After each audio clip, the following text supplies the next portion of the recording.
Hi, welcome to COM 113. My name is Marianne Pearson. I'm Dr. Marianne Pearson. I'm a professor of communications and education at California Baptist University. I teach for OPS, online and professional studies, but I also teach journalism courses and public relations courses on main campus. And I am the faculty advisor for the Banner newspaper, the Angelus Yearbook, the Banner website, and Pursuit magazine. So it keeps me pretty busy. But right now, my biggest focus is getting ready for the 4th of July, as I'm sure many of you are. That's coming up very, very quickly here. So with that in mind, I thought I'd better go and record my welcoming messages to my students because we begin class on July 5th. Normally, every week, our classes will run from Sunday midnight is the beginning of the new week and the end of the old week. So they run from Sunday to Sunday. So all work is due by Sunday midnight. You will see suggested due dates in the weekly folders. And in that case, that's a pacing guide.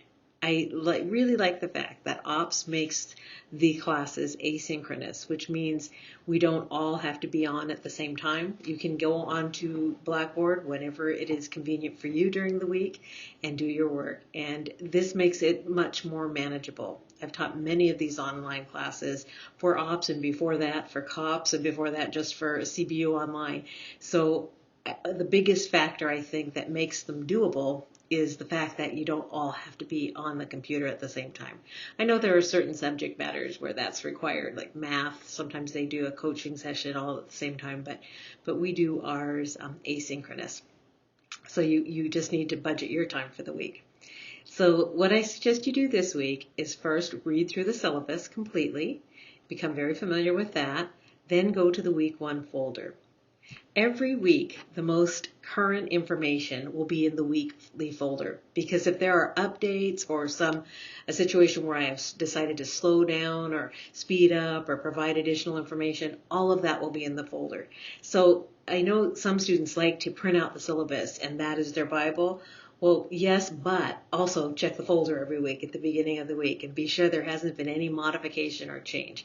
I am a very user-friendly professor, which means I will work with you. I feel like I've been a student for such a long time, going through my master's and my teaching credential, my administrative credential, my reading specialist certificate, and then going on to get my doctorate, which I just finished a year ago. I know what it's like to be in a classroom situation. So I do have a lot of compassion for you. I believe in rigorous learning experiences, but I also believe in making it workable for working adults and students who have lots of other things going on in their lives. So I will work with you. Just effective communication is key to that relationship. So in other words, if something comes up during the week and you think, oh my goodness, there's no way I'm going to get this in by Sunday night, send me an email. Get me that information so that I can work with you and come up with a plan that will make this situation work out. So I'm all for being there to help my students. And in an online class, that often means checking my email often so I can help you out if you throw up a red flag because you have a situation or something you don't understand or a technical difficulty. I'm available to help. So briefly, I want to tell you that we don't have detailed lectures online. There are a few reasons for that.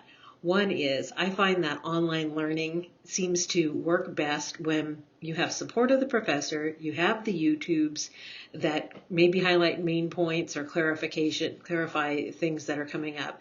You have several activities that may be blogs, discussion boards, there may be assignments, speeches that you're going to post, all of that is there. And by you struggling through the material and hearing me talk about it, but also reading it and looking at it on the PowerPoint, seeing what other classmates say about it, that's how the learning takes place. Because the best way to learn is in a collaborative environment.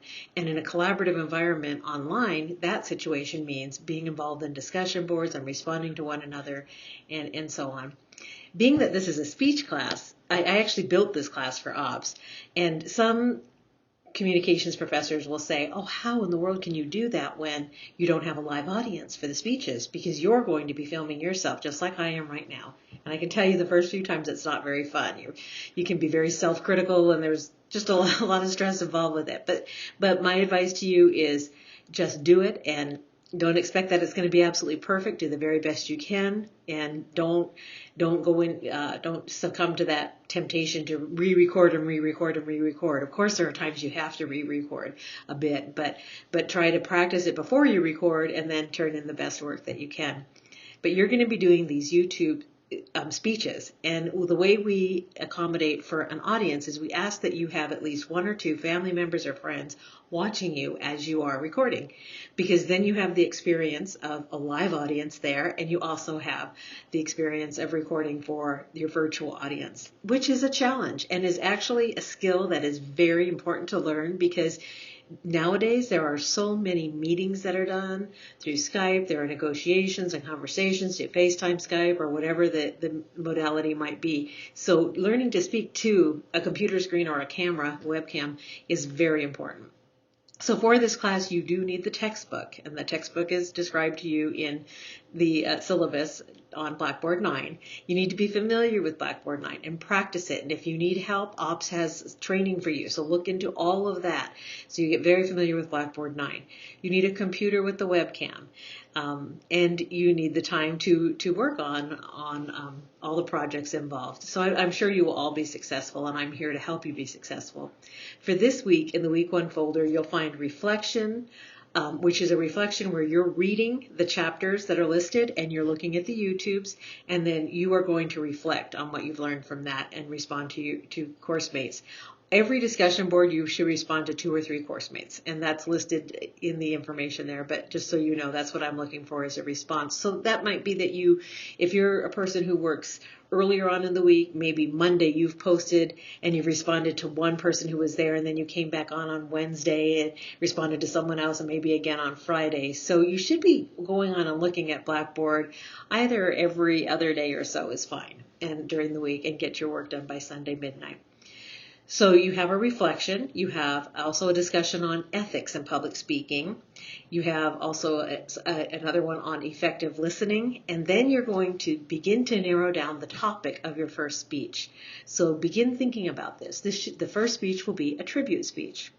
A tribute speech is a talk that you're giving to honor or to thank or to recognize as someone who has been important to you, or who has made a contribution in your life that you think is worth mentioning in a speech. So this tribute speech, it can be a personal friend, family member, acquaintance, teacher, a pastor, could be someone like that, or it may be someone historical who their life and reading about their life through a biography or whatever it might be has had such an impact on you that you feel compelled to do a speech about this person. You can also email me to get feedback on the choice of the candidate for the tribute speech. I will be posting later in the week an example of a tribute speech so that you can observe that. You're not going to do your speech yet. This week, all we want to do is to have you read the first chapters that are assigned, go through the PowerPoints that are posted, participate in the discussion boards, and think about who you want to do that speech on. So that's your first week. In the meantime, get very familiar with Blackboard 9. In the syllabus, there's instructions about how to use the YouTube channel that I am posting on, and the password for that. And so I don't go through a step-by-step instruction on how to post it, because everyone has different technology, but there are YouTubes about everything. So if you need to get details like how to post or how to film a YouTube on a Sony computer, I happen to use a MacBook Pro, you can get resources out there to help you walk you through these steps. I mean, if you have particular problems that you want me to help with, I'll troubleshoot as I can, but the first week is really important that you start getting the technology down. You start recording yourself and finding out, how do I post this onto YouTube?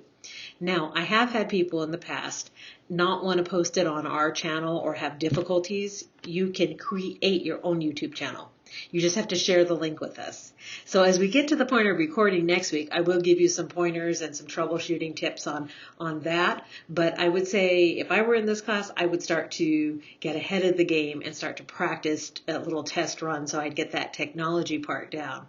I always try to, in a classroom situation, it's particularly important online, to get ahead of the game and do what you can to make it easier on yourself, so that if there is a week that gets particularly stressful or busy, that you've actually you've worked ahead a bit and you're ready to move forward. That way you just make it easier on yourself, and there's no risk of having to drop the class or having serious problems in the class. But as I said, I'm here to work with you, and as much as I can, I will. So feel free to contact me on that.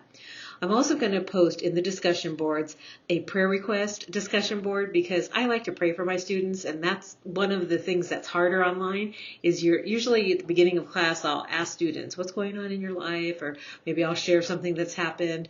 My faith is very important to me, and I think it's crucial that we pray for one another. So you can email me a prayer request if it comes in, or post it on the discussion board so that your other course mates can also pray for you.